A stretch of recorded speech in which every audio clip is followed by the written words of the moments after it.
Some children are born to live peacefully, and some are born to fight fate from the very first breath. From a poor island in Portugal, a boy redefined what it means to persevere, and made the number 7 jersey a global symbol of greatness. Many people know a legend who wore the number 7 jersey, but few know that his journey began on a tiny island off the coast of Portugal. A place of steep hills, narrow cobblestone streets, and little houses clinging to the mountainside. A place so poor that sometimes dreaming meant just hoping for a warm dinner. In an old tiled roof house, a boy would sneak out to kick a plastic bottle under dim yellow street lights. He had no shoes, no grass field, but a dream so big he saw himself scoring goals in packed stadiums every night. Whenever his father came home drunk, his mother would hold him close and whisper, "Keep dreaming, son. Maybe one day the whole world will hear your name." And he believed it, not for fame but because in his heart football was the only thing that made life meaningful. From that day on, every afternoon after school, people would see that skinny boy running endlessly in sun or rain, as if he were chasing down the very dream he dared to believe in. Perhaps the hardest thing isn't beating others, but holding on to your own dream through all the laughter and doubt. That boy was born on an island far from the mainland, surrounded by sea, rocks, and wind. There were no stadiums, no pro players to look up to, only a burning heart and a plastic ball. Every morning he ran to school over sharp stone paths, then ran to a dusty lot near home, just to kick the ball against a wall. Scrapes and bruises on his legs were the only trophies he came home with, but he never complained, because in his mind he already saw a future where those legs would one day be broadcast live to the world. His family was poor. Some days rice with water was the only meal. But once the ball rolled, he forgot hunger. He forgot tiredness. Once, watching friends get new cleats from their parents, he glanced at his worn sandals. Then quietly told himself, "It's okay. As long as my feet can still run." Big dreams always come with a price. And for this boy the first price was family. At just 12 years old, he was selected by a top football academy on the mainland. But that meant leaving behind the only home he had ever known. The night before he left, his mother quietly packed a few worn clothes into an old backpack. No one said much. Just teary eyes and a hug so tight, it felt like letting go meant losing everything. The morning train ride felt longer than any journey he had ever taken. He didn't cry, but his chest tightened with every mile. When he arrived at the dormitory, the room was so big and cold, every sound echoed. He sat on the bed, stared at the pale ceiling, and for the first time felt truly alone. In the first few days, his roommates mocked his accent and way of speaking. "Hillbilly, you really think you'll make it big in football?" one of them sneered. That night, when the lights went out, he turned his face to the wall and cried under the blanket. No one saw, and maybe no one would have cared anyway. But the next morning, when the coach's whistle blew, he was the first one out on the field. Because deep down he knew, if he couldn't survive the homesickness, he'd never survive the dream.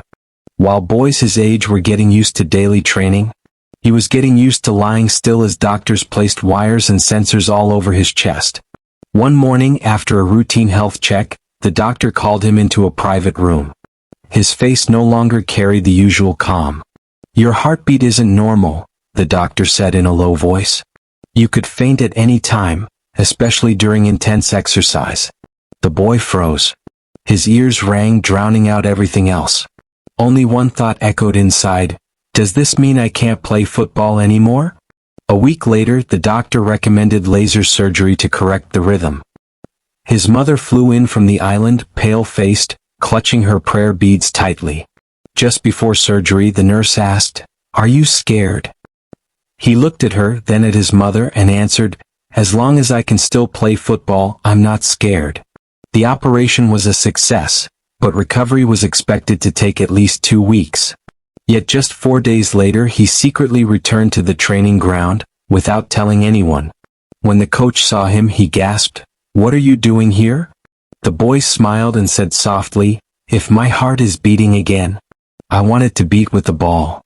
His heart had healed.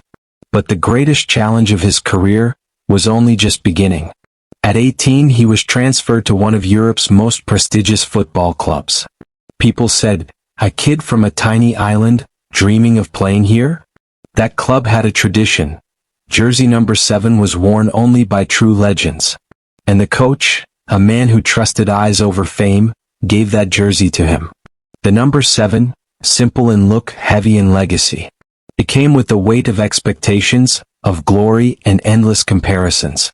On debut day, when he stepped onto the field in that jersey, the stadium roared not just with excitement, but also with doubt. He's too young. He looks more like a model than a fighter. Just another marketing gimmick. But in his mind there was only one thought. Don't prove them wrong. Prove yourself right. He trained after everyone else had gone. Stayed later, shot more, endured harder hits. On the pitch, he didn't fear falling or getting whistled at, because the only thing he feared was being remembered as a boy who wore the wrong number. The number 7 jersey slowly became part of his identity. Not because it made him famous, but because he gave it new meaning. Years later, he led his national team, a small squad few believed in. And somehow they reached the final of the biggest tournament in the continent. That day, an entire country seemed to hold its breath. He walked onto the field as captain, carrying the hopes of millions. But just 20 minutes in, a collision brought him to the ground. His face winced in pain, then broke into tears when he realized he couldn't continue. The stadium went silent. Many thought, it's over. Without him, how could they possibly win? But what happened next, no one could have predicted. He sat on the sideline, then stood up, shouting instructions, firing up his team like a true coach. When the match ended, his team had won. And that nation lifted its first ever trophy, not thanks to one superstar, but to a team awakened by belief. As his teammates raised the cup, he stood behind, eyes glistening yet full of pride. He didn't need to score. He didn't need to play the full match.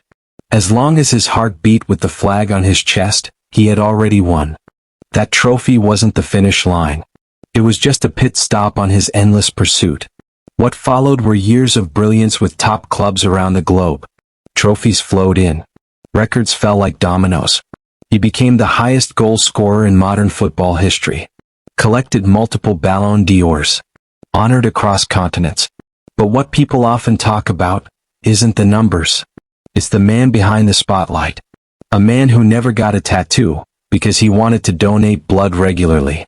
A man who refused alcohol endorsements because his mother once told him never to touch the stuff. A man who sat for hours after matches signing shirts for children with disabilities. A man who spent much of his wealth building schools and hospitals in the very place where he started with almost nothing. In training, he was always the first to arrive and the last to leave.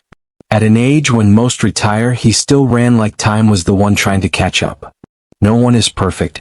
But if there's anything that earns the respect of millions, it's consistency, both on the field and in life. In a world full of lights, fame, and praise, he still ends each night thinking of the boy who once kicked a plastic bottle down a steep street in his hometown. That boy was never picked for the elite team. Never called a prodigy. He wasn't anyone's first choice.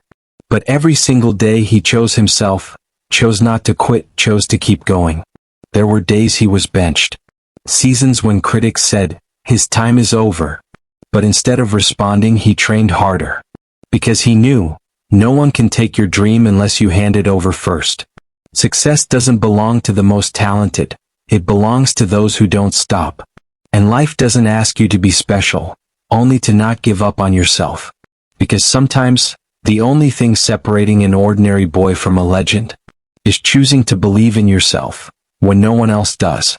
You don't need anyone to choose you. You just have to keep choosing yourself every single day. Because the only person who can turn your dream into reality is you. If you've ever felt like an outsider, remember, every legend started there too. This is a true story inspired by one of the greatest footballers of our time. After hearing it, who comes to your mind? Have you ever felt the same? Leave a comment and share your thoughts. And if you saw a part of yourself in this journey, share this video with someone who needs it.